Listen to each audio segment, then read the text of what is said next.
Harapan saya menulis buku ini sebenarnya untuk membukakan pikiran kalian semua, anak-anakmu, generasi muda, orang yang sudah punya bisnis, orang yang baru memulai bisnis, orang yang karyawan, pelajar, untuk membaca buku saya ini untuk tahu sebenarnya 18 tahun itu saya ngapain aja.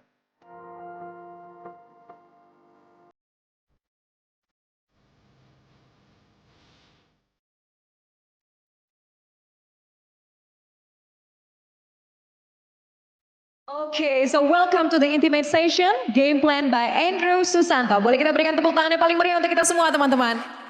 Terima kasih banyak atas kehadirannya dan terima kasih karena sudah menunggu, sudah ada di sini dari jam 11 siang tadi sambil makan siang bersama dengan teman-teman. Saya Natalie Indri senang sekali bisa memandu kehadiran dan juga bisa menemani kehadiran teman-teman semua di sini. Kalau boleh saya absen dulu, kayaknya ada teman-teman dari BBKA di sini ya. Ada? Teman-teman dari BBKA mana suaranya? Hai. Wah, ini ada yang dari luar kota atau enggak nih? Ada. Paling jauh dari mana? Coba Semarang, Palembang, mana? Mana? Kalimantan. Terus Pekanbaru ada? Pekanbaru, Bali. Oke, so welcome and thank you for coming. Kalau sebelah sana dari mana aja ya? Ada tim publishers di sebelah sana. Hello, welcome everyone. Selamat datang. Dan hari ini karena isinya adalah book launch, tadi kita memberikan waktu sebentar buat teman-teman untuk bisa membaca bukunya. Kalau boleh diangkat, udah dapat gift box semua dong ini, karena ini adalah sesi book launch. Boleh saya lihat bukunya, boleh diangkat dulu dong teman-teman, saya mau lihat. Wow, sebelah sana belum, mencoba.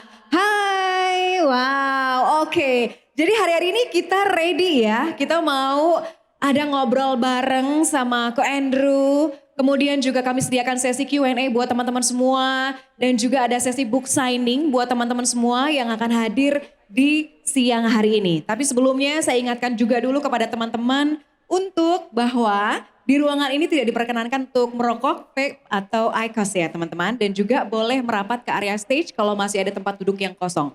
Kami persilahkan. Oke, jadi acara hari ini kita akan sama-sama untuk cari tahu gimana the story behind the pages. Kemudian juga ada sesi Q&A dan sesi book signing buat teman-teman semuanya. Oke, kalau gitu apakah teman-teman semua ready untuk kita mulai sesi hari ini?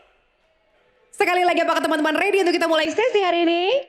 Oke everyone, so please be seated because the event will be started now. Después de semanas de observación, cada detalle fue recopilado, cada debilidad trazada. Su objetivo estaba claro, la bóveda principal, famosa por su seguridad en capas. Con precisión y sigilo, entraron, moviéndose entre sensores y cámaras.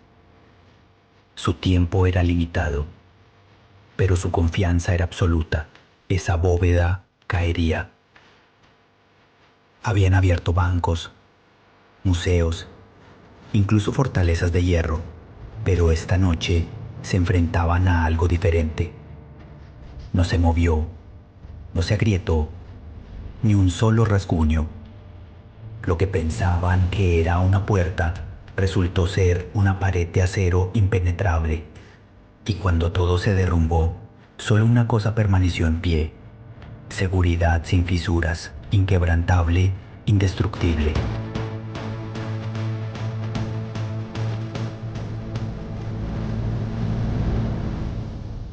Pusat Gadai Indonesia. Gadaikan dengan rasa aman. Ladies and gentlemen, please welcome Andrew Susanto.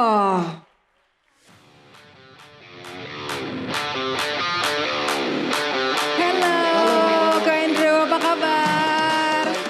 Thank you so much for coming. Mungkin mau menyapa dulu teman-teman yang udah hadir di sini. Tadi aku sapa teman-teman ada yang dari luar kota nih. Jauh-jauh nih Ko Andrew. Ya. Silakan. Teman-teman, thank you ya, ini ada 120 orang yang fans sejati saya mungkin. Bayar 2 juta cuma buat lihat saya. Thank you udah jauh-jauh, udah terbang, udah luangkan waktu. Semua hasil keuntungan buku dan semua hasil keuntungan hari ini juga semuanya akan saya sumbangkan 100% untuk komunitas BBKA. Boleh kita berikan tepuk tangan ya teman-teman. 100% untuk komunitas belajar bareng Ko Andrew. Oke. Sekali lagi thank you teman-teman. Semoga hari ini nanti kita bisa intimate. Mau Yes. nanya apa aja Boleh. tentang buku atau di luar buku. Saya akan jawab sejujur-jujurnya. Khusus hari ini. Khusus hari ini ya, karena udah spesial banget intimate session. Alright Ko Andrew, kalau gitu kita boleh ajak Ko Andrew untuk berdiri di sini dulu. Nah ini adalah momen yang ditunggu-tunggu teman-teman. Kalau mau mengabadikan momen ini kami persilakan untuk dapat mendekati ke area stage ya teman-teman. Ini adalah momen yang ditunggu-tunggu. Is everyone ready? Karena kita mau countdown sama-sama. Dan ini adalah buku terbaru dari Ko Andrew Susanto. Kita akan langsung saja. Kita tunggu dulu ya, hold. Kita mulai 5, 4, 3, boleh di-review, 2, dan 1. Kita boleh berikan tepuk tangan yang paling meriah dan congratulations on the official launch of Game Plan. Boleh kita berikan tepuk tangan yang paling meriah teman-teman semuanya. Game Plan, strategi kembangkan bisnis dari 0 sampai triliun. Tapi yang menarik dari buku ini juga nggak hanya bahas soal bisnis ya Ko Andrew, tapi juga pelajaran atau value berharga, etika dan moral yang diajarkan oleh keluarga. Gitu ya. Nanti akan kita bahas sama-sama dan untuk Ko Andrew kami ajak untuk ke depan sini karena ada video gift yang akan kita saksikan sama-sama yang akan diputarkan sekarang. Silakan. Halo Mas Andrew Susanto, salam kenal. Nama saya Adi Katama dari penerbitan Gramedia. Saya ingin mengucapkan selamat kepada Mas Andrew atas terbitnya buku Game Plan. Dan terima kasih karena sudah menggandeng Alex Media sebagai mitra penerbitan untuk menerbitkan buku ini. Saya yakin buku Game Plan ini akan menginspirasi banyak orang. Banyak orang akan belajar dari pengalaman Mas Andrew dalam membangun bisnis usaha Mas Andrew dari nol sampai besar sampai sekarang. Dan kami akan memastikan buku ini akan tersebar di seluruh toko buku di Indonesia dan juga akan sampai ke tangan banyak pembacanya. Selamat atas terbitnya Game Plan, selamat untuk Mas Andrew Susanto, selamat juga untuk Pusat Guide Indonesia dan juga Pusat Emas Indonesia. Kita berikan tepuk tangan yang paling meriah dan juga kita undang ke atas panggung Mas Adi Ekatama selaku Publishing and Education Director Group of Retail and Publishing at Gramedia untuk bisa menyerahkan mock-up buku kepada Mas Andrew dan sekaligus menandatangani mock-up buku ini. Kami persilakan, boleh maju ke depan, silakan. Kami berikan kesempatan supaya Mas Andrew bisa menandatangani mock-up buku ini. Sekaligus secara simbolis membuka acara ini dan juga sekaligus meluncurkan buku terbaru Game Plan. Boleh kita berikan tepuk tangan yang paling meriah dulu teman-teman untuk Mas Andrew dan juga Mas Adi Ekatama. Thank you so much untuk kehadirannya. Terima kasih banyak. Yes, thank you so much Mas Adi. Kami persilakan kepada Mas Adi untuk dapat kembali ke tempat duduk. Dan Ko Andrew, wow. Kami juga akan persilakan kepada Ko Andrew, mungkin Ko Andrew bisa sharing sedikit soal buku ini. And ladies and gentlemen, this is the mind behind Game Plan. Kita akan berikan kesempatan untuk Ko Andrew to share his journey. Silakan. Sekali lagi, selamat siang teman-teman. Happy Valentine. Indian Guaile. Masih belum besok ya. Thank you, saya ditemenin istri sama mama di sini, sama teman-teman di sini. Buku ini bukan tentang bagaimana cara menjadi kaya. Kalian semua salah, dikirain baca buku ini bisa kaya. Salah. Buku ini bukan cara tentang bagaimana cara menjadi kaya. Tapi buku ini menceritakan tentang bagaimana saya menjalani hidup selama 18 tahun sehingga saya menjadi kaya katanya.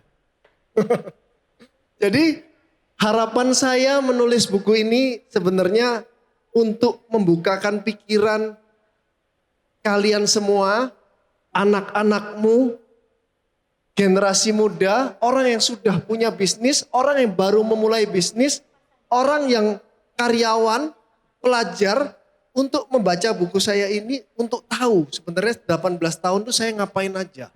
Buku ini adalah buku yang paling jujur yang pernah saya baca. Karena saya tahu sendiri. Istri saya juga tadi lihat baca. Bagus ini. Katanya istri saya tadi, kalau orang sudah baca buku ini, dia jadi dekat dengan kamu. Karena memang ini kamu gitu loh. Jadi saya juga baca buku ini. Saya setiap kali baca buku ini ya. Ini saya merasa saya melihat isi otak saya. Jadi saya selalu, bagus banget ya buku ini. Saya selalu, gila ini buku ini bagus banget ya.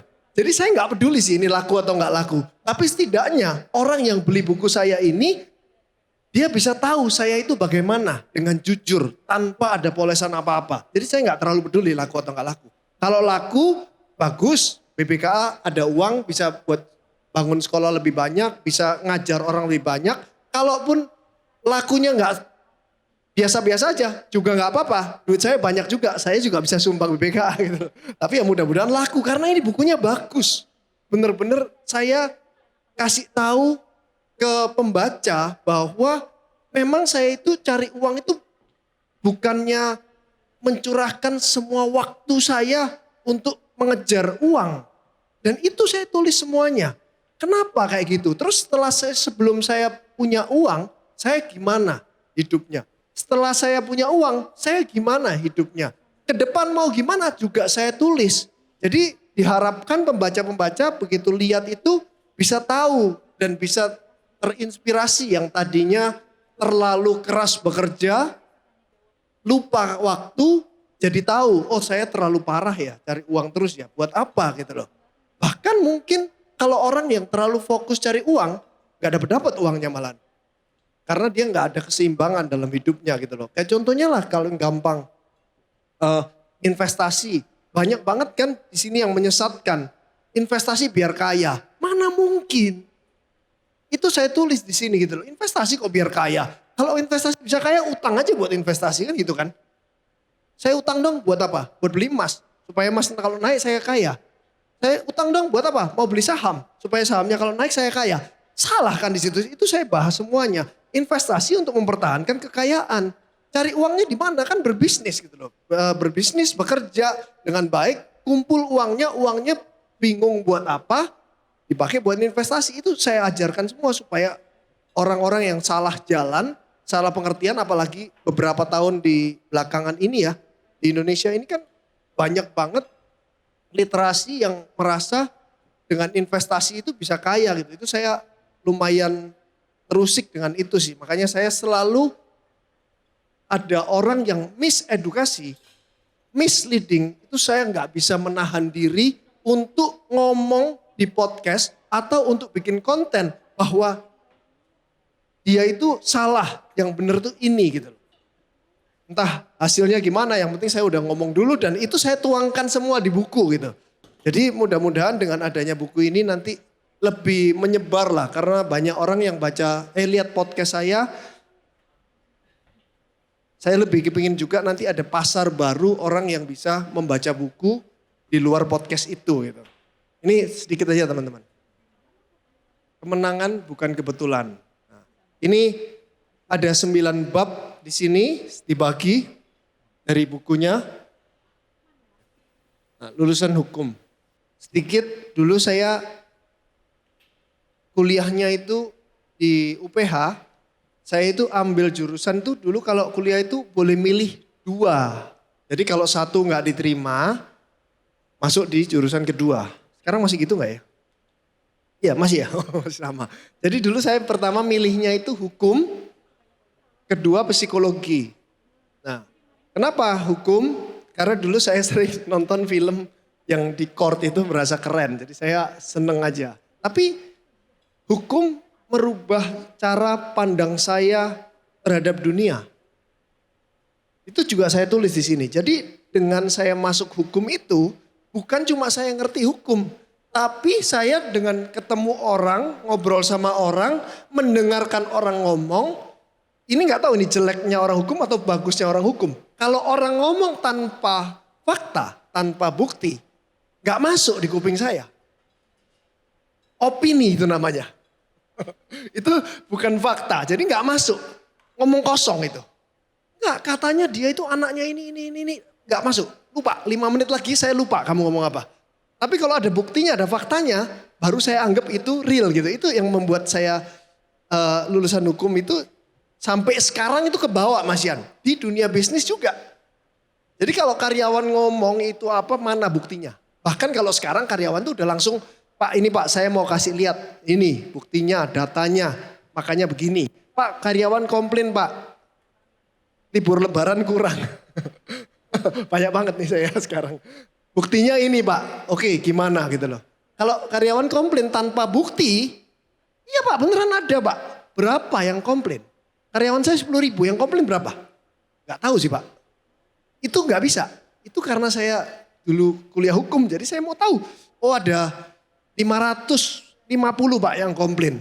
Berarti kalau yang gak komplain mungkin gak berani menyuarakan pendapat, anggap kali 2. Berarti kira-kira ada 1.100, 11% Pak yang komplain Pak. Udah cukup banyak, udah harus bikin something new gitu, apa gerakan baru gitu. Itu jadi semua by data karena saya lulusan hukum ini.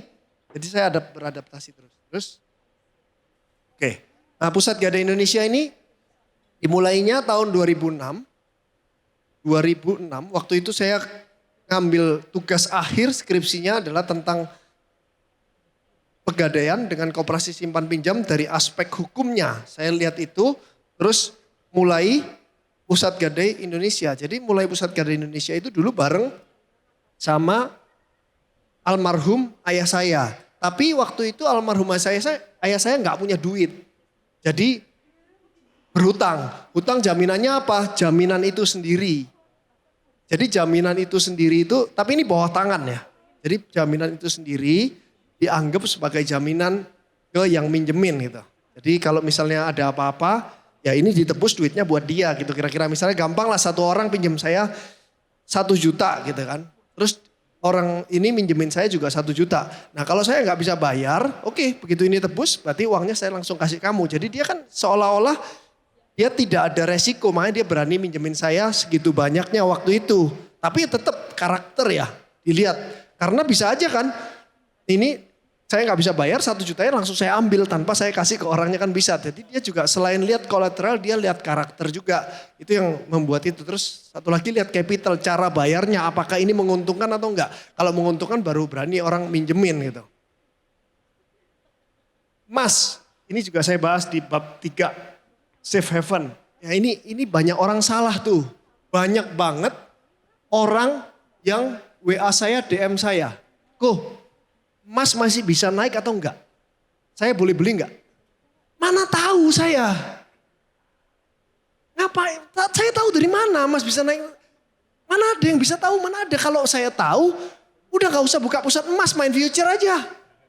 Pencet aja, leverage langsung ngapain saya bisnis gitu loh. Saya nggak tahu, jadi jangan WA saya lah, jangan DM saya. Emas bisa naik atau enggak, jangan, saya nggak tahu intinya. Intinya emas itu safe haven itu ya tadi itu mempertahankan kekayaan, bukan mencari kekayaan.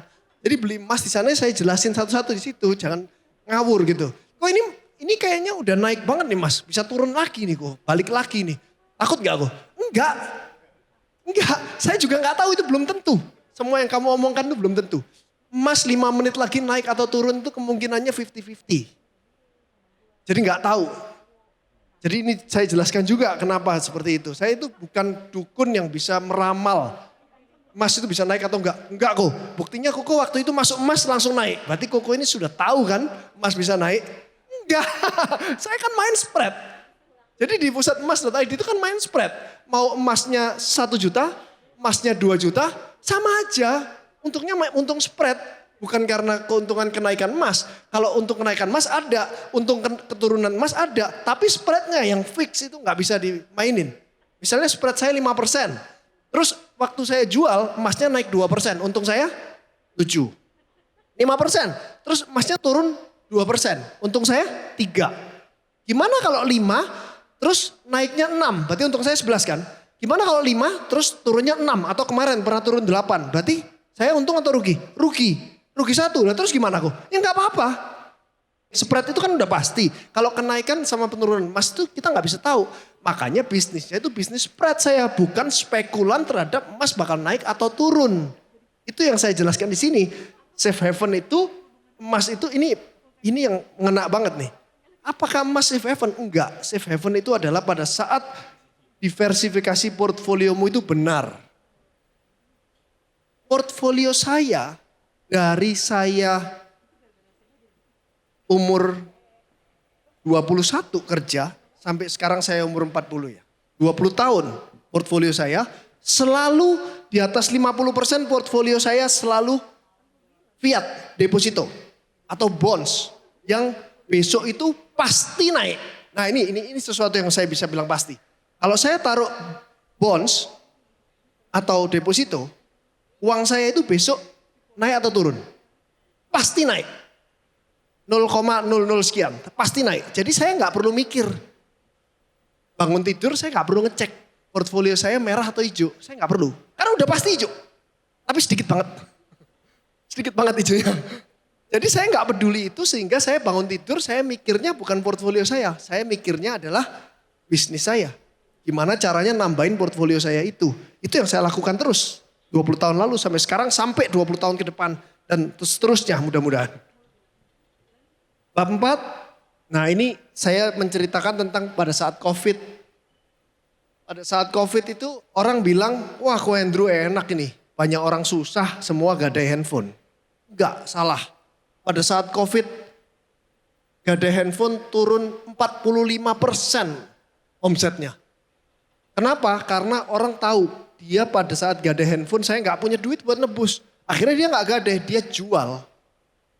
Kalaupun ada yang gadai, dia nggak bisa tebus. Akhirnya dia nggak tebus dan nggak bisa gadai lagi. Jadi kalau ekonomi turun, gadai itu turun. Saya turun 45%. Terus apa ini? Berani di saat orang lain takut. Itu pada saat turun 45%, berarti duit saya banyak atau dikit? Banyak, karena banyak orang nebus kan, banyak orang nggak gadai kan, jadi uang cashnya numpuk kan. Karena cashnya numpuk, saya akhirnya melakukan 2 hal waktu COVID itu. Yang pertama, masuk di Holy Wings Group, akhirnya kita bisa pakai di sini, siang-siang. Kedua, itu saya tembak uang waktu itu kan.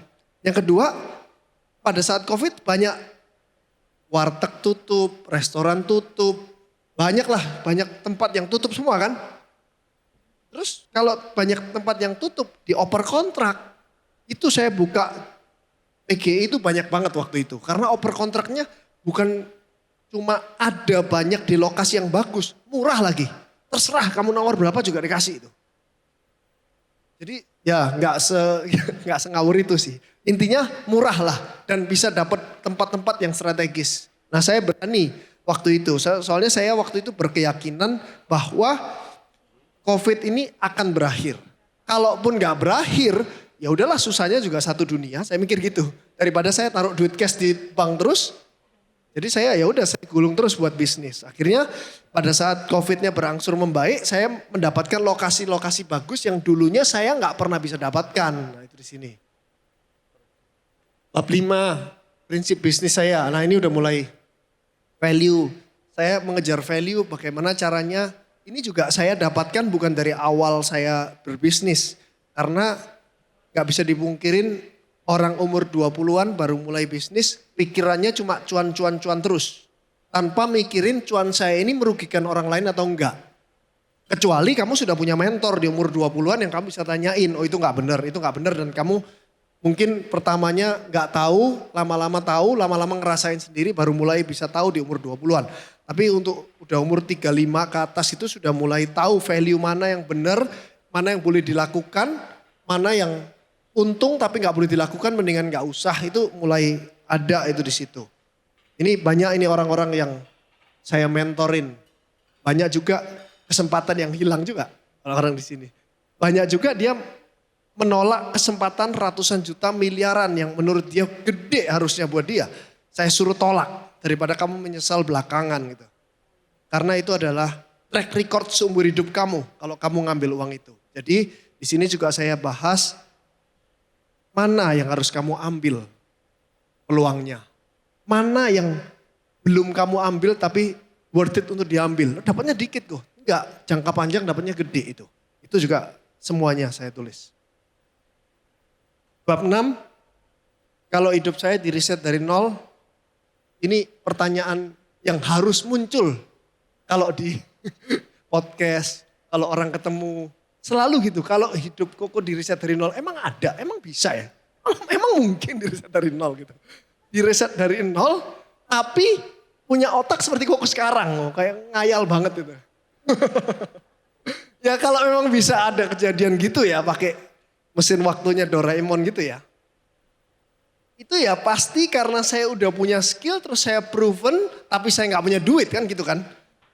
Ya saya gampang banget, saya tinggal datang ke konglomerat manapun saya ceritain juga pasti mau gitu loh. Cuma kan yang menjadi masalah adalah sekarang itu anak-anak muda itu kan udah gak punya modal, belum proven, gak punya skill. Terus kepinginnya lompat seperti Ko Andrew, belajar skillnya terus bisa dari nol cepet kayaknya. Gak bisa, semua harus dilewatin dengan sabar, dengan konsisten, dengan bosan. Walaupun bosan tetap dilakukan setiap hari, baru bisa. Bab selanjutnya, ini right man in the right place. Kalau wrong place salah, kan? Ini saya pelajarin banget dari awal sampai akhir. Sekarang karyawan saya udah mau di grup saya sendiri udah mau 10.000 bareng sama grup Holy Wings mungkin udah di atas 10.000. Itu saya lihat banget bagaimana caranya rekrutmen itu seberapa penting. Saya kasih tips satu buat teman-teman di sini. Selain rekrutmen yang penting, ada yang lebih penting, yaitu exit interview. Pada saat karyawan kamu keluar, temuin. Kamu boleh keluar, gak apa-apa. Tapi tolong kasih saya tips supaya gak ada orang kayak kamu lagi. Oh kamu juga udah mau kerja di tempat lain kan, kasih saya satu tips yang berharga dong. Tapi dalam keadaan yang santai, rileks, tidak ada tekanan, sehingga dia bisa ceritakan semua yang membuat dia mau keluar. Enggak Pak, saya mau nikah Pak, makanya saya keluar. Tanyain terus, sampai akhirnya dia bilang, enggak Pak sebenarnya ini gitu. Kalau kamu tanya langsung, kenapa kamu keluar? Mau nikah Pak. Ikut orang tua saya Pak di luar pulau Pak. Terus dia akan ngomong itu terus. 10 kali ditanyain, 10 kali ngomong tanya gitu terus. Tanya sampai 11 kali, sampai dia cerita sebenarnya, iya Pak, saya gak cocok sama atasan saya Pak. Sampai dia ngomong gitu, korek terus. Nah itu buat pelajaran buat kamu tuh. Oke, ini sistem perusahaan saya ini ada yang salah nih. Berarti. Nah itu tipsnya ya. Ini launching buku ada tips-tips bisnis dikit. Nah ini bab 8 dan bab 9, pandangan hidup saya tentang uang. Ini bab yang bagus banget. Kalau kalian bacalah berulang kali. Buku saya, bukan cuma bab 8 dan 9. Beneran nih, bacalah berulang kali. Karena itu adalah buku yang paling jujur menggambarkan saya. Saya itu sering banget ngomong, jangan ngejar uang sampai kamu membuang waktumu. Jangan mengejar uang sampai kamu mengorbankan waktumu. Oh, kuma enak. Coba kalau saya muncul video saya di TikTok, dimaki banyak orang udah. Ya dia udah kaya, enak ngomongnya gitu. Kalau di Instagram orang paham. Oh dimaki. Tapi emang saya begitu. Boleh tanya istri saya, boleh tanya mama saya nanti. Kan nanti ada waktu kan. Enak ini kamu launching buku bisa ngomong sama saya, ke istri, ke mama juga. Emang saya begitu. Iya kok udah kaya sekarang mah enak pulang-pulang. Enggak. Dari tahun pertama. Dari tahun pertama kali saya kerja itu. Kerja gadai di tahun pertama umur 21 itu. Saya itu siang itu jam 1 mungkin ya. Udah main Dota tanyain. Dari dulu. Siang-siang itu main nonton Three Kingdom saya. Serian itu setiap hari. Saya nggak mau membuang waktu saya untuk mencari uang yang berlebihan.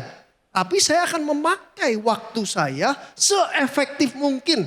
Sehingga sistem itu berjalan dengan lancar. Itu yang terjadi. Ini aja nih hari Minggu. Tadi saya udah ngomel sama istri saya. Aduh hari Minggu dipakai buat gini-gini saya bilang gitu. Tapi dalam hati kecil saya gak apa-apa lah. Ini jauh akan lebih berharga buku ini kalau udah nyampe ke orang-orang. Tapi tetap separuh dari hidup saya. Separuh dari hati saya. Ini kan hari Minggu. Tadi udah harus play Dota saya tadi. Saya udah harus main Dota tadi harusnya. Udah harus santai-santai ini di rumah. Kenapa saya masih harus mencurahkan waktu saya untuk orang lain di hari Minggu. Itu masih ada sih di hati saya. Sekarang udah enggak lah. Kalian tertekan nanti. Tapi beneran tadi aja masih ngomel. Jadi sampai segitunya buku ini sejujur itu saya. Jadi saya harap itu bisa menginspirasi banyak orang di Indonesia nanti tentang apa yang beneran terjadi di hidup saya itu nanti. Gitu. Jadi saya juga berharap teman-teman di sini pada saat kerja fokuslah kerjanya. Sampai kamu gak bisa ditoel orang.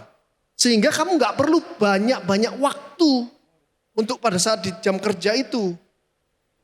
Saya itu bisa meeting 10 menit selesai, tapi orang lain meeting itu bisa 3 jam. Tanya nanti ke Pak Thomas sama Bu Shannon ini. Clickbait Agency ini kan saya mentorin dia kan udah lama. Tanya, saya meeting sama dia. Dia meeting sama orang lain bisa 2 jam, 3 jam, meeting sama saya 10 menit, 15 menit harus selesai. Kenapa? Karena sangat efektif, pertanyaannya sangat tajam, kasih PR, besok meeting lagi gitu loh. Jadi gak buang-buang waktu. Jadi bukan berarti saya kerjanya itu tidak mau mengorbankan waktu, terus kerjanya pada saat kerja gak serius, super fokus pada saat saya kerja. Benar-benar fokus, saya bisa 1 jam meeting dengan 3 sampai 4 orang berbeda. Karena saya benar-benar fokus, saya memilih menggunakan waktu saya pada saat kerja benar-benar fokus sehingga cepat selesai dan bisa cepat santai. Itu saya beneran. Nanti dibaca bukunya. Nah ini babnya, fondasinya sistem manusia nomor 8 dan 9 ini tujuan dan maknanya hidup saya. Saya kepengen setelah nanti buku ini saya laku mengalahkan Theo Derek. Theo Derek 25.000 katanya. Tahun 2025. 2025 25.000 di Gramedia. Tapi buku dia harganya, ini buku ini nanti dijual 120.000. Tapi soft cover kan. Punyanya Theo Derek 110.000. Tapi halamannya lebih tipis. Jadi saya asal ngomong di konten, saya mau mengalahkan Theo Derek. Tapi gak kalah juga gak apa-apa sih. Cuma ngomong gitu aja sih. Kepengen ngomong gitu tuh karena sebenarnya kepengen aja supaya orang ini beneran baca buku saya supaya dia nggak salah jalan seperti yang saya lakukan 20 tahun ke belakang. Yang salah-salah itu saya tulis semua gitu supaya kalian tidak mengulangi kesalahan yang sama yang telah saya lalui gitu. Jadi mudah-mudahan buku ini juga bisa jadi bestseller di 2026. Terus kedepannya juga kepengen nanti chapter hidup saya yang setelah buku ini sampai ke depan saya bisa tulis lagi, bisa lebih memberkati banyak orang lagi gitu. Buku ini ya, ghostwriter-nya itu kan dari Gramedia. Ghostwriter itu adalah orang yang menulis, orang yang menginterview itu dari tahun lalu. Jadi sebenarnya buku ini itu pada saat ulang tahun saya bulan Agustus 2025 itu udah harus rilis, itu rencananya. Jadi keren. Lebih gimmicknya, marketingnya lebih dapat ulang tahun ulang tahun ke-40 menerbitkan buku. Tapi berarti saya udah bicara sama ghostwriter ini, meeting berkali-kali itu udah dari sebelum Agustus 2025. Jadi udah hampir 1 tahun saya menyelesaikan buku ini. Ghostwriter-nya pertama, nulis, berantem saya. Berantem sama ghostwriter loh. Berantem, saya usir waktu itu. Udah, sana kamu udah gak usah nulis lagi buku saya. Ada Thomas waktu itu. Thomas kan liatin podcast saya semua. Gak ada kok ini kayak gini, mana ada. Udah gak usah buku-bukuan lagi saya bilang. Saya daripada bukunya itu tidak mewakili saya, mendingan saya gak keluarin buku. Gak apa saya usir. Udah terus akhirnya dari Gramedianya, mohon maaf Pak, kita carikan lagi. Ya udah terserah deh, saya gak percaya. Cariin lagi, wah bagus banget. Yang kedua itu bagus banget. Bener-bener mewakili saya terus. Jadi saya itu udah investasikan waktu saya untuk menulis buku ini bener-bener banyak banget. Jadi saya harap ini benar-benar bisa sampai ke pembaca sih. Udah ya? Sekarang tanya jawab. Sekarang giliran Anda, what's your game plan after this? Thank you teman-teman. Thank you Ko Andrew. Oke teman-teman jangan lupa untuk siapkan pertanyaan ya. Tapi Ko Andrew sebelum itu boleh dong 1 pertanyaan aja. Jadi sebetulnya bedanya buku ini dengan materi-materi yang diajarkan di BBKA tuh kira-kira kayak gimana bedanya? Materi yang diajarkan di BBKA itu adalah materi praktek di lapangan sesuai masalah apa yang ada di lapangan. Jadi Masalahnya A, jawabannya B. Praktikal ya? Masalahnya C, jawabannya D. Kalau di buku ini tentang saya hidup selama 18 tahun, ada masalah apa, saya menyelesaikannya bagaimana. Ada masalah apa, saya tidak bisa menyelesaikan karena apa. Semua dibuka dengan jujur gitu. Ya, jadi cukup jelas ya teman-teman bedanya. Kalau di buku ini kayaknya lebih deep, ada mindsetnya yang diajarkan sama keluarga, value-value juga, apa yang dipelajari dari almarhum papa dan lain-lain. Oke, Kak Andrew kita sambil ngobrol-ngobrol, boleh sambil duduk? Mungkin Kak Andrew mau minum dulu, silahkan duduknya di sebelah sini. Dan untuk teman-teman, ini kita berikan kesempatan buat teman-teman untuk bertanya, sekaligus bisa bawa bukunya ke depan dan langsung book signing. Oke, jadi kita maksimalkan di sesi ini ada 45 menit, so langsung let's go. Boleh langsung aja siapa yang mau? Nah, saya suka nih pada aktif semua ya. Tunggu dulu ya, kita mulai dari yang depan dulu, sebelah sini, nanti baru tengah, baru pinggir kanan. Oke, boleh kakaknya sebelah sini dulu, tunggu sebentar. Nanti kita akan invite kakaknya untuk langsung maju ke depan dan duduk bersama dengan kami. Silakan Ko Andrew sebelah sini kalau sudah ready. Lalu kakaknya akan di-invite untuk hadir di sini, ngobrol langsung pertanyaan dan bawa bukunya sekaligus ya, supaya bisa langsung nanti book signingnya. Udah ready, oke. Yes, silakan langsung maju. Boleh ikut dengan tim atau kru yang sudah kami siapkan juga di sini.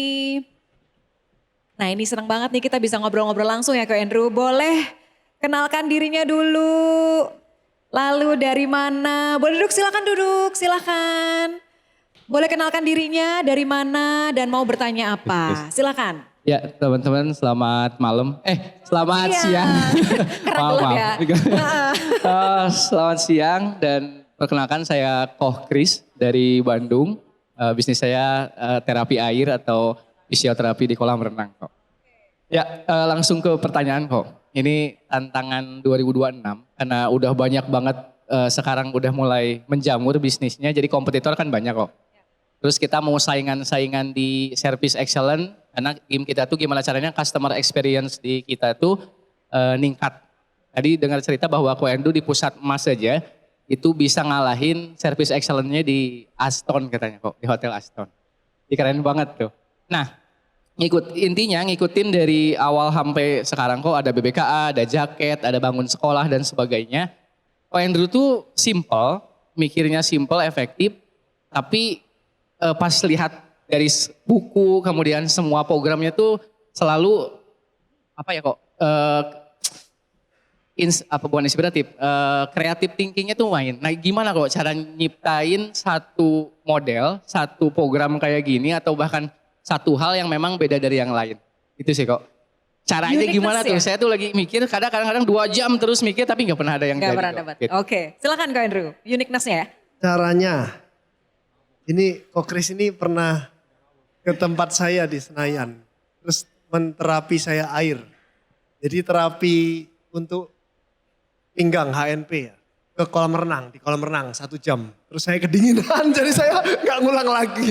Jadi harusnya di kolam air hangat ya sebenarnya ya. Cuma kolam air hangatnya karena jauh. Jadi saya bilang udah kamu ke tempat saya aja. Oke, Chris mungkin untuk creative thinking atau lebih banyak tidak setuju terhadap orang sehingga lebih kreatif itu ya. Itu didapat dari 2 hal mungkin ya. Mungkin ada orang yang lebih banyak baca buku yang tidak serupa genrenya sehingga dia otaknya terus berkreatif. Atau kalau saya itu lebih jarang baca buku. Jadi saya banyak ketemu orang atau nonton podcastnya orang. Jadi pada saat ketemu orang itu milih juga kalau orang ini seru, gak iya tok ya kan. Itu saya lebih sering ajak ketemu karena selalu dapat sesuatu yang baru kan. Unik orangnya, lucu lah, terus angle berpikirnya aneh gitu loh. Jadi kalau aneh itu kan aneh menurut kita ya. Bukan menurut saya, bukan berarti orang lain merasa gak aneh.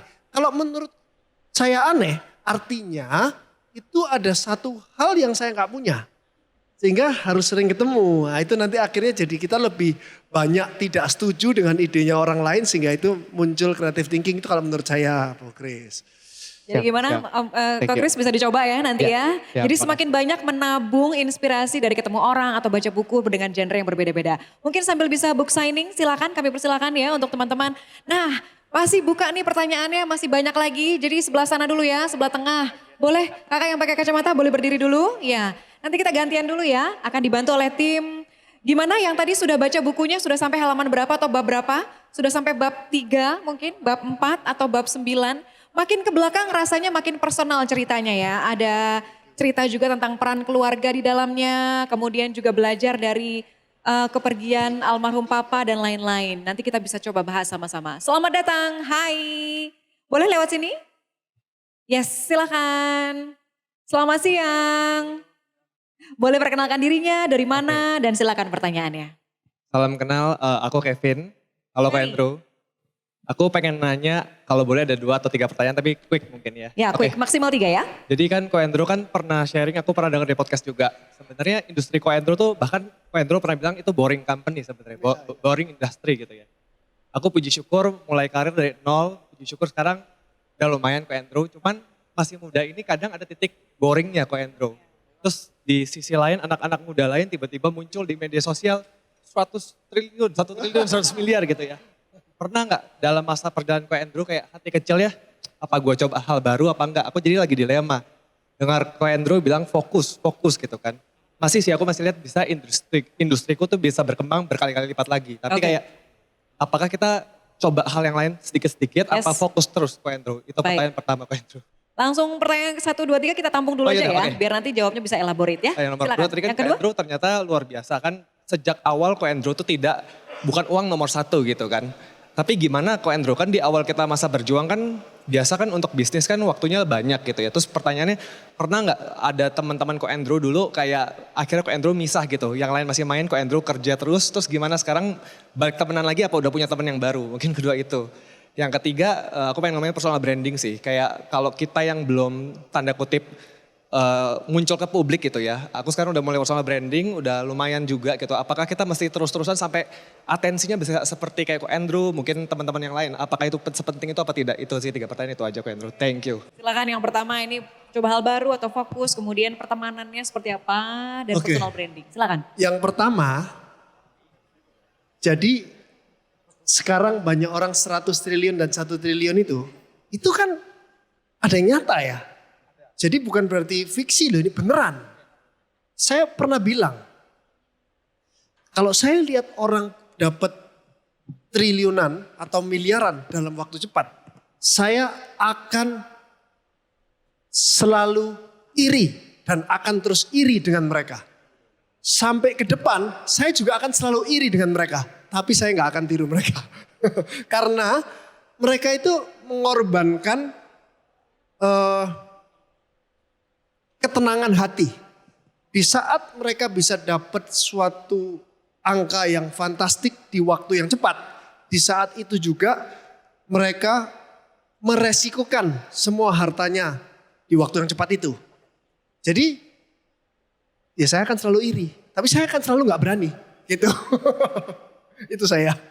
Terus yang kedua. Ini balik ke hashtag jangan serakah ya. Oke, lalu yang kedua kalau pertemanan ini semakin bagaimana? Semakin meluas ketemu teman Pertemanan. baru. Ya. Jadi 10 tahun sampai 15 tahun pertama itu memang saya tidak berteman. Nggak berteman, saya memang kerjanya bertemannya sama ya karyawan saya. Sama tim saya. Bener-bener saya itu sama tim saya terus. Perginya jalan-jalan sama dia, makan sama dia, party sama dia juga. Sampai naik cruise juga sama dia. Oh semua sama karyawan terus, fokus terus. Pokoknya bener-bener. Emang gak ada temen yang ngajak pergi, ada sih. Tapi ya, waktu itu sedang menikmati aja ya. Sedang menikmati dunia bisnis yang masih harus fokus itu sih. Kalau sekarang ya sudah banyak temen. Udah banyak temen, banyak yang cari. Ya harus pilih-pilih kan. Ada orang yang ditemuin nggak genuine gitu, fake gitu. Jadi kalau fake itu udah susah ya, kita mau ketemu lagi juga males gitu. Orang ada yang genuine banget, walaupun dia nggak punya apa-apa, itu akan lebih menyenangkan sih. Oke, jadi ada masanya ya. Lalu soal personal branding? Personal branding, selama itu tidak memberatkan hidupmu, terusin aja sih. Tapi kalau sudah mulai berat, ya dihentikan dulu. Dihentikan dulu, tunggu sampai kamu berasa apakah bisa lanjut atau enggak. Karena kan kita kalau personal branding tinggal nggak usah post berapa hari aja udah turun gitu kan. Nah terus nanti kalau udah mulai, oh ternyata saya masih ada waktu buat personal branding aja. Karena personal branding itu nomor satu harus genuine dulu. Jadi percuma kamu kalau nggak genuine. Kamu bikin konten sesuatu yang menggambarkan bukan kamu, terus nanti orang lain ketemu kamu, ternyata kamu nggak seperti itu. Orang kecewa juga, akhirnya nggak ada gunanya dong buat apa gitu. Tapi personal branding akan sangat bagus untuk networking kamu sih. Jadi nanti kalau udah bagus networkingnya, bisa ketemu siapa aja gitu. Oke, thank you. Boleh langsung silakan book signingnya dulu. Tapi kalau kita coba untuk breakdown lagi, sebentar ya. Kita coba untuk breakdown lagi, benang merahnya buku ini sebetulnya adalah soal work-life balance juga ya teman-teman ya. Ada beberapa poin yang tadi diutarakan sama Ko Andrew di depan, bahwa menjaga kesehatan itu adalah pilihan nomor satu. Kembali pada keluarga, kemudian juga value-value dan etika dan moral yang diajarkan oleh keluarga juga, itu akan menjadi mindset yang paling tetap terus dipegang sampai dengan saat ini. Oke, tadi udah dari sisi sini, dari sisi sana mungkin? Boleh yang belakang tuh, yang paling belakang pakai jaket hitam ya. Boleh berdiri dulu? Oke, next silahkan langsung ke sini. Kok masih boleh lanjut ya pertanyaannya? Masih boleh? Oke, siap. Kita ajak dulu teman-teman yang di belakang, boleh ikut kakak ini, tim panitia sebelah sini. Ya, boleh siapkan bukunya juga ya teman-teman, jangan lupa untuk book signing. Kita buka kesempatan selebar-lebarnya di sesi ini. Selamat datang. Hola, boleh perkenalkan diri dan juga langsung pertanyaannya. Brandon, silakan Kak Brandon, silakan duduk. Silakan Kak Brandon. Selamat siang semuanya, salam kenal. Nama saya Brandon, asal dari Bengkulu. Terbang. Ya, kebetulan lagi ada acara juga jadi Thank you so much for coming. kesempatan. Ya, silakan Kak Brandon. Pertanyaan saya, gimana sih kok cara kita dalam hidup ya, biar bisa punya mental yang kuat dan punya pendirian yang kuat juga, agar bisa konsisten, bisa lebih baik dari sebelumnya kok. Dan gimana caranya supaya kita bisa enjoy dengan apa yang kita lakukan tiap hari, terutama dalam berbisnis gitu. Iya, jadi nggak hanya konsisten tapi juga enjoy. Gimana tuh kok? Silakan. Caranya supaya bisa konsisten, kamu harus tahu bahwa konsisten itu pasti membosankan. Kamu harus tahu pasti itu bosan saya lakukan terus itu. Pada saat kamu tahu itu bosan dan benar-benar kamu tahu, baru kamu boleh lakukan hal yang kamu mau lakukan secara konsisten itu. Karena pada saat nanti kamu bosan, kamu gak bisa bilang bosan. Kan kamu udah tahu ini bakal membosankan. Kenapa kamu berhenti gitu loh. Jadi jangan menggampangkan sesuatu, gampang. Katanya kok Chris tinggal pull up doang gampang. Saya tantang pull up gak kuat juga dia. Ya udah tahu ini bakal menyakitkan, bakal bosan. 7 tahun saya bakal lakukan ini terus. Bosan gak bosan, ya udah gak apa-apa. Saya mau deh, walaupun bakal bosan. Baru bisa melakukan. Terus caranya tetap bisa happy adalah progress. Pada saat ada progres, kamu pasti akan ada achievement something kecil ke dirimu. Itu yang akan menghibur dirimu untuk terus melakukan hal yang membosankan itu. Tapi bukan berarti kamu untuk tidak bosan, tetap bosan. Walaupun bosan tetap harus dilakukan. Kalau kamu bisa melakukan sesuatu yang bosan berulang kali, kamu bisa mengalahkan orang lain yang bilang bosan terus dia berhenti. Itu yang harus kamu tanamkan ya. Sudah cukup menjawab Kak Brandon? Thank you. Aman? Thank you so much. Kita berikan tepuk tangan dulu buat Kak Brandon dong. Boleh langsung book signing. Dan membahas sedikit soal mental yang kuat, bisa? Dan membahas sedikit soal mental yang kuat. Yang paling saya suka dari buku ini tuh sebenarnya Ko Andrew juga membahas soal sedikit banyak tuh soal parenting ya.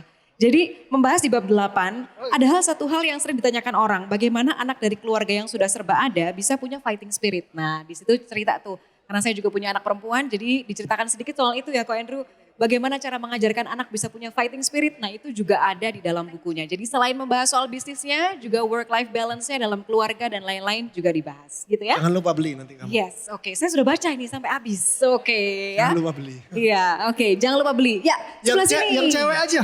Yang cewek. Oh iya belum ada tadi. Sebelah sini, sebelah sini. Ada gak? Di situ sebelah sini. Boleh yang pakai kacamata? Iya, boleh. Silakan boleh naik ke atas panggung. Boleh sambil dibawa bukunya untuk siap-siap book signing. Oke. Kalau teman-teman hadir di siang hari ini boleh sambil mention kita di Instagram. Jangan lupa juga ya teman-teman ya. Untuk kasih tahu sama teman-teman bahwa sudah ada buku terbarunya Ko Andrew. Game Plan. Hai. Welcome. Dengan kakak siapa? Boleh kenalan dan silakan duduk. Halo, silakan. Boleh. Senyamannya saja. Boleh silakan. Selamat siang semuanya. Perkenalkan, nama saya Jessica. Saya ada usaha bisnis di travel agent industri di Thailand, Kambodia, dan Vietnam. Dan ini sebenarnya pertanyaan saya mau nanya ke Ko Andrew ini. Kan Ko Andrew tuh mulai bisnis PGI dengan biaya dengan dana dari investor. Nah, yang jadi pertanyaan itu, apakah hasil keuntungan PGI selalu kayak selalu digulung dan kemudian itu untuk ekspansi, itu pertanyaan pertama. Dan yang kedua itu untuk yang pusat emas, apakah itu dari investor juga atau memang hasil dari PGI-nya? Yang ketiga, tertarik untuk yang di bisnis klubnya ya Ko, yang dengan Holy Wings. Itu Koko pure untuk investor saja atau memang Koko taruh idea juga? Karena kan saya lihat ada di Thailand juga ya.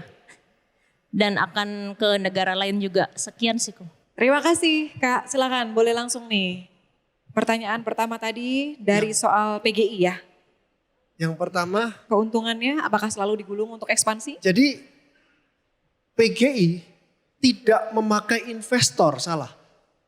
Waktu memulai PGI meminjam uang dari investor. Berarti dia tidak berinvest ke PGI, dia cuma minjemin uang doang. Terus pada saat untung dipakai untuk gulung atau untuk membayar hutangnya. Nah itu ada cara hitungnya. Tergantung dari berapa bunga yang harus kamu lakukan dan berapa proyeksi keuntungan yang akan didapatkan gitu. Jadi kalau sebaiknya gampangnya sebagian untuk bayar hutang, sebagian untuk ekspansi. Boleh untuk ekspansi pada saat kamu yakin banget ini pasti untung. Kalau masih 50-50 untung, mendingan untuk bayar hutang dulu supaya kamu lebih tenang.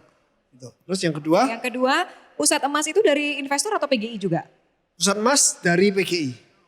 Pusat emas sekarang buka per hari kemarin udah genap 1 tahun, udah 20 cabang. Tahun ini mungkin sudah bisa 100 cabang seluruh Indonesia selesai dalam waktu 2 tahun. Semuanya dari uang dari gulung dari PGI. Oke. Lalu kemudian bisnis club ini invest saja atau mungkin ideasnya juga ikut dimasukkan di dalamnya?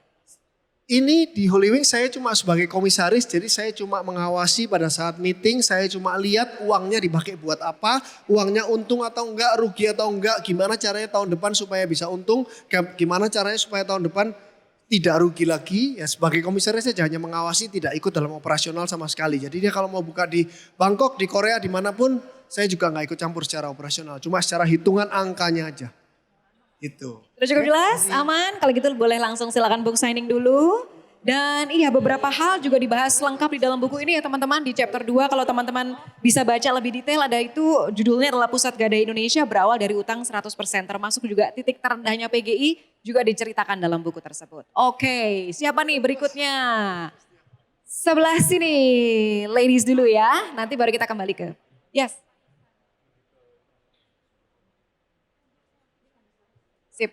Kita tunggu dulu, nah mungkin kita invite juga dari istrinya Ko Andrew mungkin mau mengucapkan sesuatu untuk sesi ini atau Ko Andrew silakan. Halo, selamat siang semua, thank you for coming. Aku mau nambahin dikit aja dari bukunya Ko Andrew. Menurut aku pribadi, tadi aku udah lihat, udah sempat baca skrip juga. The best way untuk pakai bukunya Ko Andrew ini, kamu lihat itu sebagai jurus-jurus aja. Jadi jurusnya Ko Andrew menghadapi challenge A, B, C, D sama cara pikirnya dia gitu. Untuk nyelesain masalah. Tapi personally aku lihat Ko Andrew tuh kan orangnya konsisten banget ya. Tapi dia tuh emang strength-nya di situ gitu. Dan gak semua orang tuh lahir dengan strength kayak gitu kan gitu. Jadi buat aku kalau kamu baca bukunya terus aku mau exactly kayak Ko Andrew nih, itu akan terlalu memaksakan diri menurut aku personally.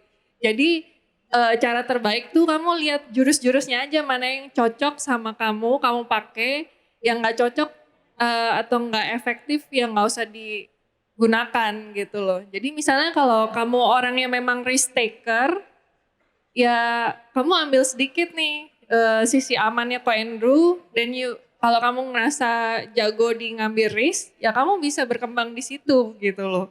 Jadi ya itu just to send for me. Thank you. Terima kasih banyak insight-nya. Nah itu salah satu cara untuk teman-teman bisa memanfaatkan dan membaca buku ini. Thank you so much for sharing ya. Oke berikutnya, ke pertanyaan berikutnya. Kita masih bisa boleh buka beberapa pertanyaan ya Ko Andrew? Oke sip. Silakan. Siang, Ko. Selamat siang. Boleh Ya. perkenalkan diri dengan siapa dan dari mana? Perkenalkan, nama saya Selvi, saya dari Jakarta.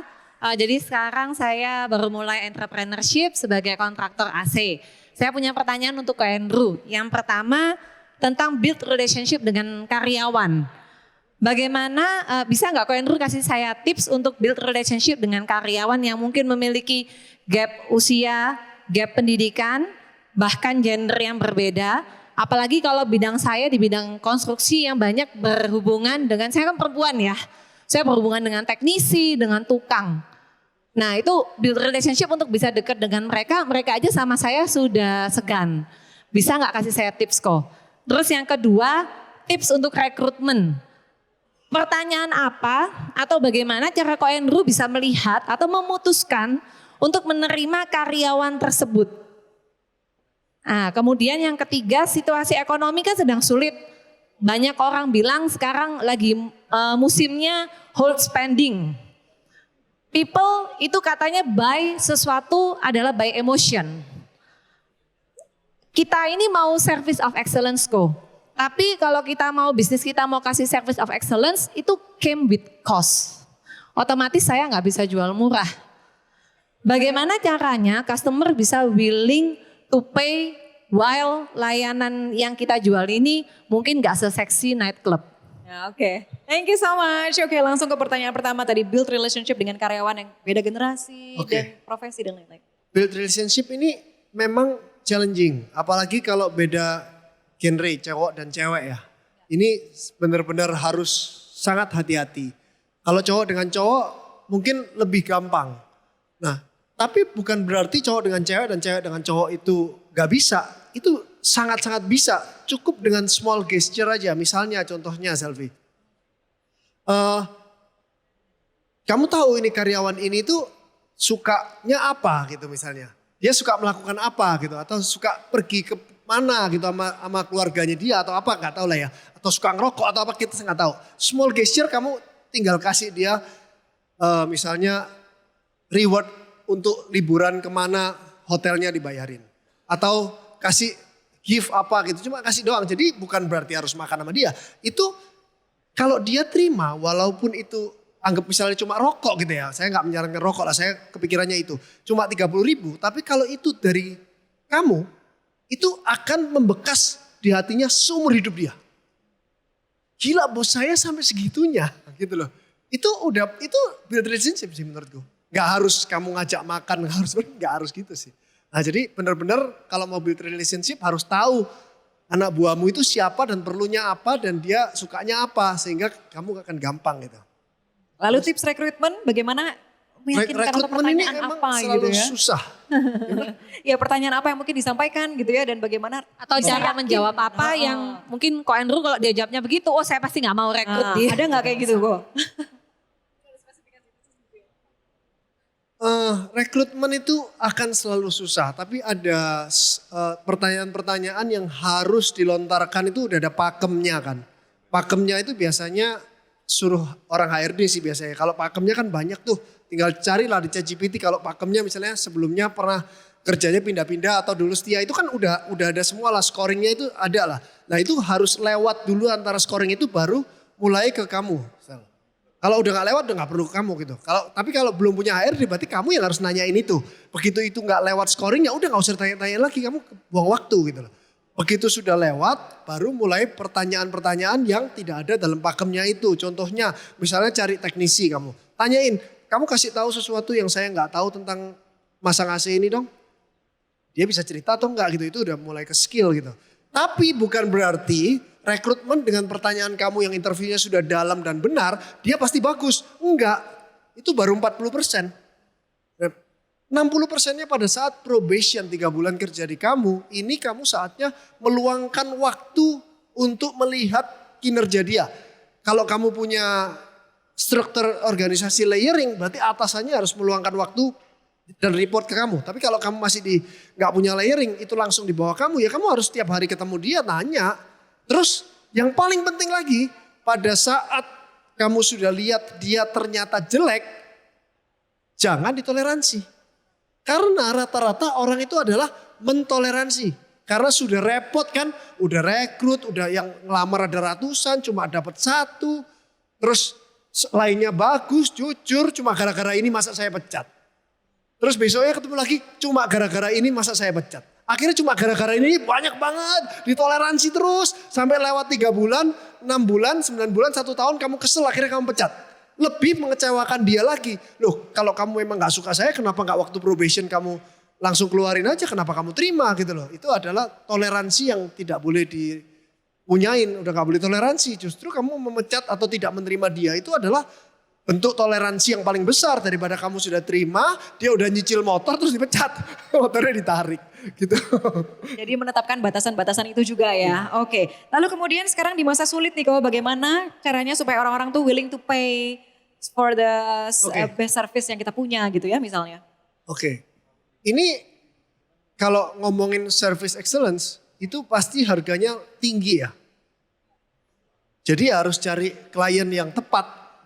Atau kalau memang nggak punya klien yang tepat ya harus service excellence-nya supaya harganya nggak tinggi ya dilakukan sendiri sama Selfie. Udah terpaksa kan yang paling murah daripada cari karyawan yang service excellence-nya. Saya belum kuat ngangkut outdoor AC kok. Oh kalau cuma ngangkut outdoor AC kan nggak perlu teknisi mahal. Tapi kalau masangnya yang harus sebagus itu kan harus cari orang yang bagus kan. Berarti tugasnya si Selfie ini kan harus mengedukasi orang kenapa harga saya lebih mahal dan harus dikasih tahu harga saya lebih mahal dari si ini. Kenapa? Jelasin. Kalau orangnya belum yakin berarti penjelasannya belum jelas atau memang bukan market kamu. Jadi harus tahu marketnya siapa yang mau gitu loh. Banyak kok orang yang seperti saya yang penting bagus banyak kok. Jadi Selfie ini yang masang Daikin ya, bukan masang lah apa? Service Daikinnya waktu rusak terus gitu. Oke. Daikinnya gak rusak kok. Oke, tetap semangat ya Selfie ya untuk bisnis kedepannya. Boleh kita berikan tepuk tangan untuk Selfie. Boleh langsung sesi book signingnya. Di dalam buku juga teman-teman akan melihat atau akan membaca sendiri bahwa ternyata tidak cuma intuisi ya, bahwa ada strategi khusus yang Ko Andrew bisa terapkan untuk bisa menilai atau membaca karakter seseorang pada saat untuk direkrut sebagai karyawannya. Jadi silakan langsung baca dan beli buku ini sendiri. Gimana Ko? Masih lanjut? Tadi udah 3 cowok, 2 cewek, tambah Sudah. 1 cewek biar 3-3. 1 cewek biar 3-3. Mana? Boleh angkat tangan? Boleh di sebelah belakang yang pakai masker boleh? Berdiri dulu? Iya. Silakan Kak, boleh maju ke depan sini?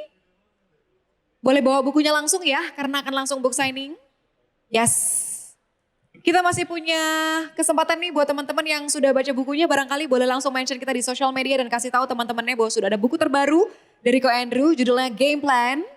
Ini gak cuma bahas soal strategi bisnisnya, tapi juga kehidupan personal yang di-share, value-valuenya, value hidup atau mindset yang diajarkan sama keluarga itu terus berkelindan untuk membangun bisnis ya Ko ya sebenarnya ya. Sebenarnya Honesty dan value lain-lain. hidup itu bukan cuma dari keluarga, cuma Yes. dari lingkungan kita. Lingkungan kita dibesarkan. kita pada saat kecil adalah keluarga, lingkungan Yes. kita pada saat kuliah adalah teman-teman kuliah, lingkungan kita pada saat setelah selesai kuliah adalah teman kerja dan teman yang di rumah gitu kan. Jadi Yes. semua itu akan menggabungkan akhirnya menjadi value hidup Keseluruhan kamu. mindset. Halo. Yes, halo.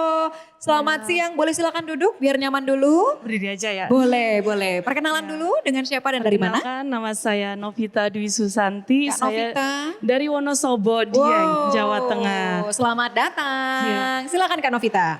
Ini benar-benar baru kenal Ko Andrew dari TikTok karena Oke. jualan emas. Karena juga saya baru mulai mau jualan emas juga. Baik. Tapi Masya Allah ya ini keren sekali.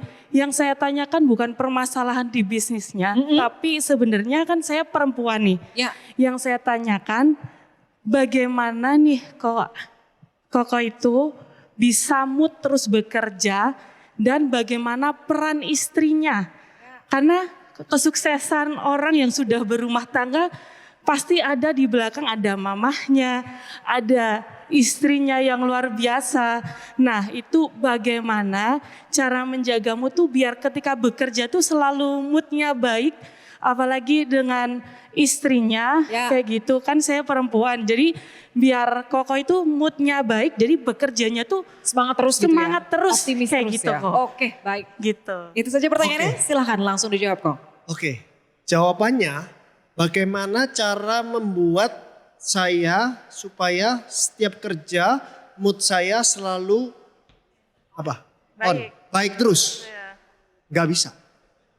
Gak bisa. Emang saya setiap kerja juga moodnya gak selalu baik terus. Kalau mood saya jelek ya saya marah-marahin karyawan saya. Normal kan, manusiawi. Mana bisa kita baik terus? Fake berarti. Maksud saya ini peran istrinya biar nanti istri saya biar jawab nanti kalau itu ya kan. Nah, jadi saya kalau di tempat kerja itu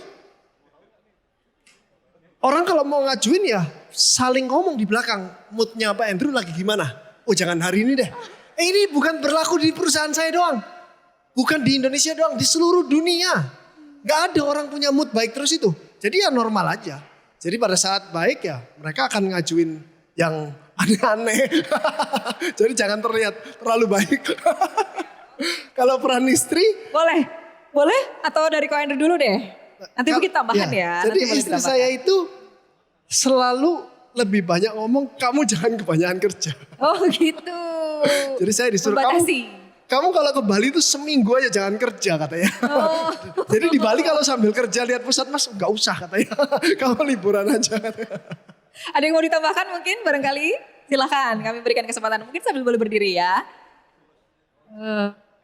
Halo. Jadi selama nikah sama Ko Andrew, sebenarnya aku tuh bukan cheerleadernya dia sih. Aku nggak pernah jadi cheerleader dia. Tapi aku selalu berusaha untuk jadi cermin yang sehat. Jadi tempat dia berkaca gitu loh. Karena kan kita nggak tahu orang di luar sana bakal ngasih dia feedback yang real atau enggak. Jadi aku akan selalu jadi feedback yang real buat dia. Kalau dia bagus, dia benar, aku bakal kasih tahu dia, nih lu bagus nih, lu bener nih. Tapi kalau dia salah, aku juga bakal ngasih tahu dia. Tapi salahnya juga bukan hal-hal yang kecil terus aku omongin terus gitu loh. Aku juga milih kesalahan yang fatal yang bakal bisa bawa masalah besar buat dia, itu yang bakal aku kasih tahu dia. Jadi kalau di presentasi mungkin 80% itu hal baik, 20%-nya itu kritik gitu. Saling membantu membangun, bener gak gitu dikonfirmasi? Bener, harus bener dulu ya kan, kalau enggak nanti mungkin salah nih presentasinya. Gini ya, ini bonus nih buat kalian dong. 120 orang di sini, bonus nih. Bonus. Pada saat dulu saya pertama kali muncul di publik, yaitu podcast kan. Pada saat podcast itu ada istri saya. Pada saat saya muncul di publik, pada saat saya ngomong di depan sini, itu ada istri saya. Dan saya kasih tahu, saya tidak nyaman. Kenapa? Karena dia selalu mengkritik awalnya. Saya muncul. Kritiknya dia itu dan benar. Dia kritik tuh bukan enak loh. Karena habis kritik kan berantem kan.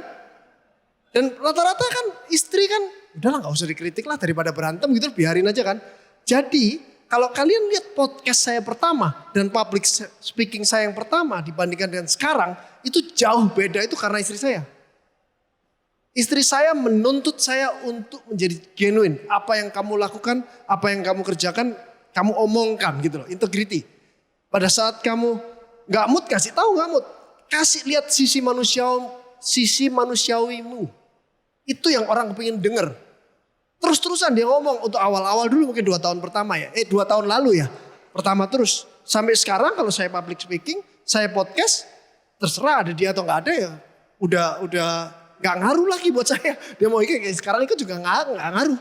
Karena dia juga udah bingung lagi apa yang dikritik. Ini apa adanya udah gitu loh. Dan itu yang dia mau gitu. Jadi ya mungkin saran untuk ibu, untuk orang-orang di rumah, istrinya lebih berani kritik suaminya. Walaupun resikonya berantem. Enggak, bukan resiko sih, itu udah pasti. Walaupun pasti berantem, Pasti tapi berantem. untuk kebaikan hajar Bu, langsung. Siap. Itu ya Kak Novita, makasih, aman ya. Ko. Thank you, tepuk tangan dulu dong. Boleh saya langsung buka ini. Kita berikan kesempatannya juga. Jadi gimana nih teman-teman, udah ada yang pengen tahu lebih lanjut ya. Jadi sebenarnya dalam buku ini tuh selain strategi bisnis apalagi yang dibahas. Gimana kok? Masih mau lanjut atau sudah cukup? Ya, mana ya? Harusnya Bingung balikin ini lagi. sebaiknya soalnya di depan Banyak semuanya akan banget. saya sign. Takutnya nggak sempat nih. Iya, Gimana tuh? jadi gimana? Jadi mendingan nanti kita kasih waktu untuk book signing di depan, di area depan. Oh gitu iya, ya, Ko? waktu Boleh? book signing, kalian quick question yang saya jawabnya satu Oke. kalimat. Jadi Gitu jangan ya. bagaimana Satu kalimat. menurut Koko pandangan masa depan. Itu jawabannya nggak bisa satu kalimat. Jadi kalau yang saya bisa jawab satu kalimat, saya jawab. Jadi persiapkan pertanyaan kalian. Gitu Langsung ya, aja ke depan. teman-teman. Oke, kok untuk Sekali lagi, yes. terima kasih banget teman-teman yang mau meluangkan waktu untuk hadir di sini. Saya menghargai ada 120 orang di sini. Saya hargain, saya benar-benar terima kasih dari lubuk hati saya paling dalam. Thank you untuk memeriahkan acara buku launching ini. Thank you teman-teman. Terima kasih, boleh kita berikan tepuk tangan untuk Ko Andrew Susanto. Thank you so much.